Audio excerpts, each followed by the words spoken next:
Welcome back to the 5th period late night show hosted by none other than Isaac Bai.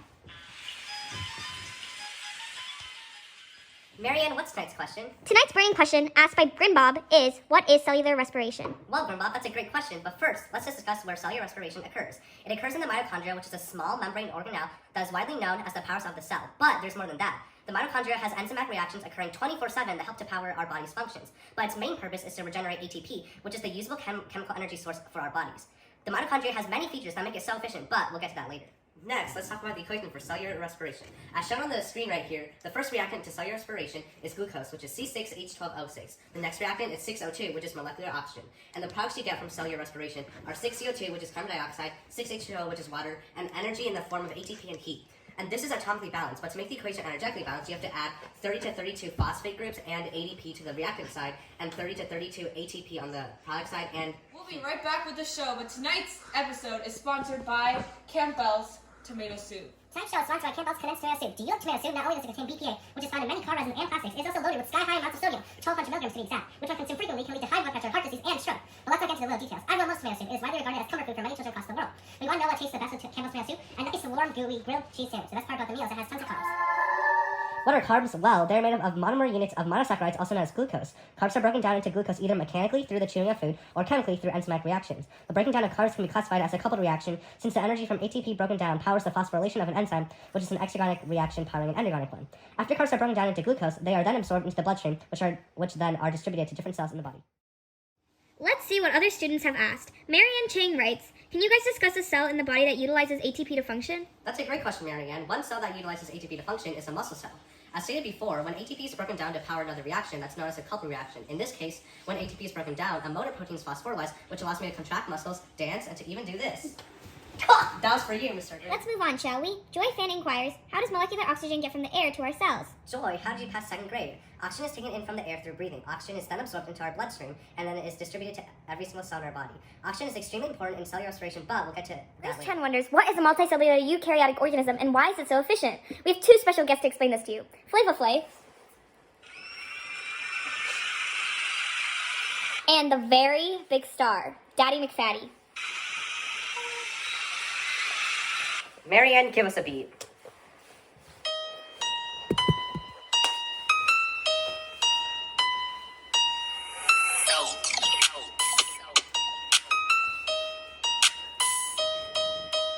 Energy is replenished in the mitochondria. It contains a bunch of cool paraphernalia.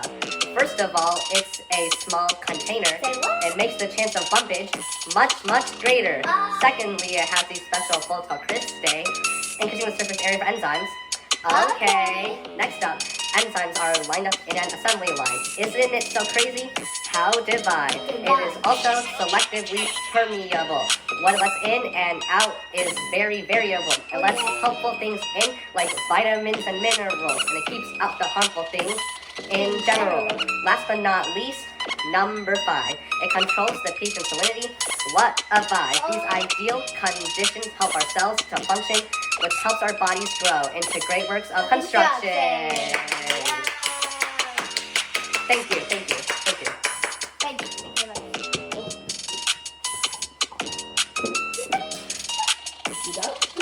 Thank you, Flava Flay and Daddy McFaddy, for that wonderful performance. Next, Maisha Alam wants to know, can you describe the cellular environment? Well, the cell is composed of many different organelles. It is surrounded by a fluid mosaic cell membrane that's composed of a phospholipid bilayer. Organelles are suspended in a fluid called the cytoplasm. In the cytoplasm, there are many different substrates bouncing around, such as enzymes and their substrates. The organelle that facilitates the cell's activities is the nucleus, and it also contains our DNA, which is the code for our proteins.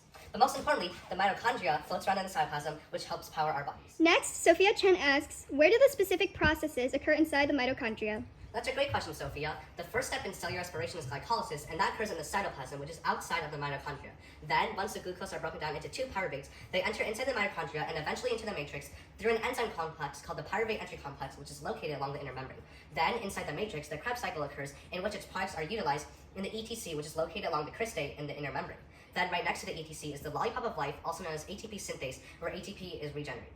Now let's go more in depth into cellular respiration. The first step is glycolysis. Glycolysis occurs in the cytoplasm. A bunch of enzymes flow in the cytoplasm and bump into glucose to eventually turn it into two pyruvates, which are 3-carbon sugars. Glycolysis utilizes two kinds of enzymes, kinases and a dehydrogenase. The reason for glycolysis is that glucose is too big and too polar to fit inside the mitochondrial membrane. It is also important to remember that glycolysis does not need oxygen to function, making it an anaerobic. There are two main stages in glycolysis. The first one is known as the energy in phase. In this phase, there are two ATPs utilized to phosphorylate a hexokinase and a phosphofructokinase. The end result are two G3Ps, which are also known as glyceraldehyde 3-phosphate. In the second phase, which is known as the energy out phase, a dehydrogenase creates 2-NADH from 2-NAD+, and the result are two 3-carbon chains with another phosphate attached at the end. As we see later on, two kinases phosphorylate two ADPs 2 times to form 4 ATP in total. This is known as substrate level phosphorylation, as it refers to the formation of ATP from ADP and a phosphorylated intermediate. In this case, the phosphorylated intermediate were the two 3-carbon chains. At the end, two pyruvates are formed, and the net gains for glycolysis are +2 ATP using substrate level phosphorylation, 2 NADH, and 2 pyruvates. The next step in cellular respiration is the Pyruvate Entry complex. During pyruvate entry, a decarboxylase rips off a carboxyl group from each pyruvate, forming 2 CO2. Next, a dehydrogenase rips off 2 hydrogens and combines with 2 NAD+ to form 2 NADH. Next, a coenzyme A switch ACE combines an acetyl group and a coenzyme A to form 2 acetyl-CoAs. You may be wondering, how come pyruvate can't enter the matrix without the aid of an enzyme? Well, imagine Ram here tries to get into a bar. He obviously can't because he doesn't meet the age requirement of 21. Yo, man, let me see that ID. Yo, this is a high school ID. No underage drinking. Bye-bye, malampati. Similar to how pyruvate is both too big and too polar to enter the matrix, Ram is too young to enter the bar. Bye-bye, malampati drinking. The net gains of pyruvate entry are 2 acetyl-CoA, 2 carbon dioxide, and 2 NADH. The next step in cellular respiration is the Krebs Cycle. Inside the matrix, there are a bunch of little enzymes bouncing around in a small container, which increases the chance of bumpage between enzymes and their substrates. Krebs cycle, also known as the citric acid cycle, acts like a clock, since its starting substance, oxaloacetate, is also its end product, oxaloacetate. Oxaloacetate has an acetyl-CoA bonded to it, where it then undergoes many different reactions to turn back into oxaloacetate. There are 3 main kinds of enzymes utilized. The first is a dehydrogenase, which rips off a hydrogen and attaches it to 2 NAD+ to form 2 NADH. Next, there's 2 carboxylases that rip off carboxyl groups to form 2 CO2. Next, there's another dehydrogenase that rips off hydrogens and combines it with NAD+ to form 2 NADH. Next, a kinase phosphorylates ADP and turns it into ATP. This is known as substrate level phosphorylation, which was explained earlier. Next, there's a dehydrogenase which rips off 2 hydrogens and it attaches it to 2 FAD to form 2 FADH2. FAD is also an electron carrier, similar to NAD+, but it is more electronegative. Finally, there's one dehydrogenase that rips off 2 hydrogens and attaches it to 2 NAD+ to form 2 NADH. And the end result that you get is oxaloacetate. The overall gains for the Krebs cycle are +2 ATP using substrate level phosphorylation, +2 FADH2, +6 NADH, and +4 CO2. The next step in cellular respiration is the electron transport chain. The NADH and FADH2 floating around the matrix then enter the ETC located along the inner membrane.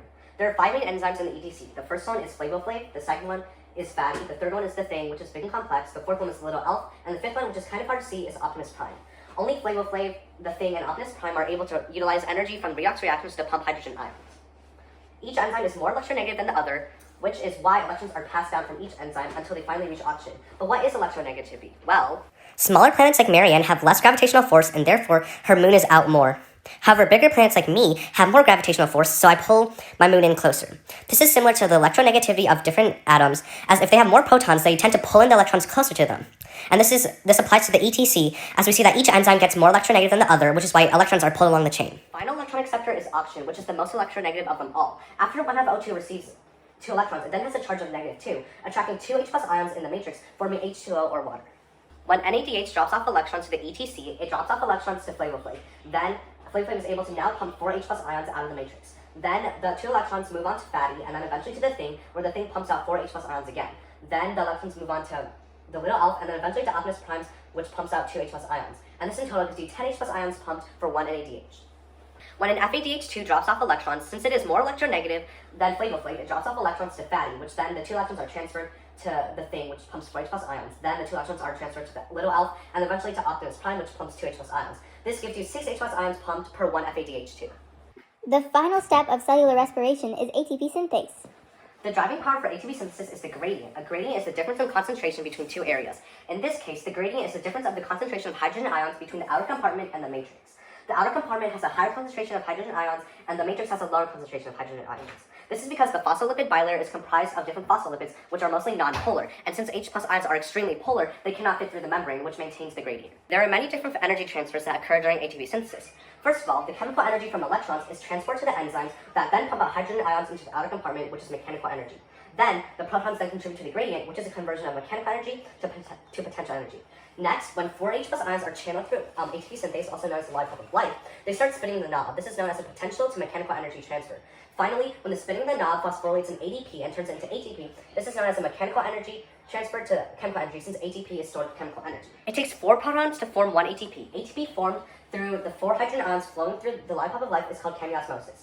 ATP created through chemiosmosis is called oxidative phosphorylation, since the oxidizing powers of oxygen pull electrons across the chain, which eventually contributes to the hydrogen ion gradient, which then allows hydrogen ions to flow through the light bulb of life, spinning its knob and creating ATP. All net games for ATP from 1 glucose are 30 to 32 ATP, but why is that? First, we need to account for the 4 ATP produced during substrate level phosphorylation. 2 come from glycolysis and 2 come from the Krebs cycle. Next, we have 8 NADHs, 2 coming from Pyruvate Entry and 6 coming from the Krebs cycle, and then we have 2 FADH2s coming from the Krebs cycle. This in total gives us 23 coming from NADHs and FADH2s, and then we have 4 coming from substrate level phosphorylation, which is 27 in total. What about the other 3 to 5 ATP produced? Well, there are 2 NADHs produced during the energy outphase of glycolysis. These 2 NADHs flow inside the mitochondria and into the outer compartment. But how do they dump their electrons to the 5 enzymes of the ETC? Well, there are these 2 special enzymes called lazy Susans that actually carry their electrons from the outer compartment inside the matrix and eventually into these 5 enzymes of the ETC. As we can see here, this red lazy Susan, which is also known as lazy Susan 1, transports the electrons to flavin-flav, and then as it flows along the chain, produces a 10 H+ ions pump, which as we know, gives us 2.5 ATP. But then, the second lazy Susan over here actually takes the 2 electrons from NADH and passes them to fatty, which then passes it to the thing, and so on. And that only gives us 6 H+ ions pumped, which is only 1.5 ATP produced. So, since we have 2 NADH produced from glycolysis, it can either give us 5 ATP if the electrons are dumped to lazy Susan 1, or 3 ATP if the electrons are dumped to lazy Susan 2. Now that we have seen how ATP is produced, let's see what it can do in a muscle cell. As you can see, Ram is utilizing ATP to phosphorylate his motor proteins, which allows him to hit Marianne and Maisha continuously. It's provoked. Next, let's talk about fermentation. As the body runs out of molecular oxygen, the ETC will not have any final electron acceptor. This is problematic as now that all the enzymes in ETC are full of electrons and cannot gain any more. As the Krebs cycle continues, it will keep consuming NAD+ and FAD, and eventually we will only have the reduced versions of that, which are NADH and FADH2. And NAD+ and FAD will be depleted. Now, the only process that can occur without NAD+ and molecular oxygen is the energy in phase of glycolysis. But as we see, this is detrimental as every time it consumes 2 ATP, so our overall net gains of ATP will be minus 2 ATP, minus 2 ATP. This is where fermentation comes in. Our bodies utilize lactic acid fermentation since when we're out of molecular oxygen, we take pyruvates that are then oxidized by the addition of hydrogen ions from NADH, and we see that NAD+ is replenished. With NAD+ replenished, we can continue the second stage of glycolysis, which allows us to generate 4 ATP, so our overall net gains of ATP will be plus 2 ATP. Sadly, for the end of tonight's show, Daddy McFatty can't rap for us, but Flavor Flav is still here, but I will replace Daddy McFatty and rap for you guys. Rom, give us a beat. When the mighty mitochondria isn't able to work, fermentation kicks in and starts to twerk. When we put some grapes in yeast, the fungus turns into a beast, it starts ripping up CO2. Woohoo! The next thing that happens is that you let it sit and open the barrel sometimes to take a good whiff. 15 years later, you get this nice alcohol. It'll get you as high as the Great China Wall. Oh! Yeah. Thanks for coming to the late night show hosted by Isaac Live. Thank you. Thanks for watching. Bye. Thank you to my amazing friends Maisha, Ram, Marianne, Ben, and Joy for helping me film this video.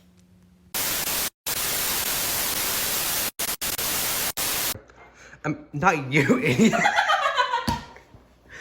Imagine Ram here tries to get into a bar. He obviously can't because he doesn't meet the age requirement of 21. Yo, man, give me your ID. Go. Imagine Ram here tries to get into a bar. He obviously can't because he doesn't meet the age requirement of 21. Yo, man, let me see your ID. He's not 21. No, under... Boy. You should just do this one instead of the squats. You suck! Robert, you suck bad! Pause! Boy? Next, Grace Chen wonders, what is a multicellular eukaryotic organism and why is it so efficient? We have two special guests to explain this to you. Flavaflay and the big star, Fatty. Daddy. Daddy McDaddy. You just gotta cut this out, okay? Next, Grace Chen wonders, what is a multicellular eukaryotic organism and why is it so efficient? We have two special guests to explain this to you. Flavaflay. That's you. Walk inside. No, it's supposed to be. It's perfect. That's the point. Stop moving. Go. Back away. I have my fist ready.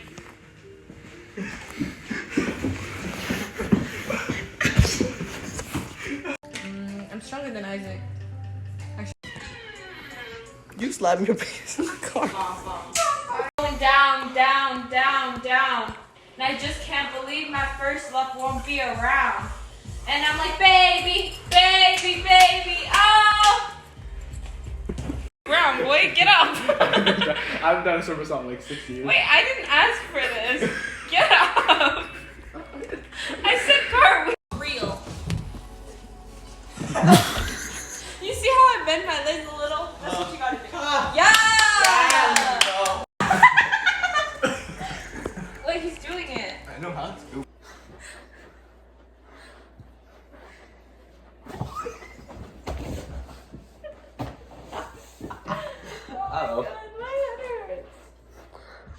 Howdy.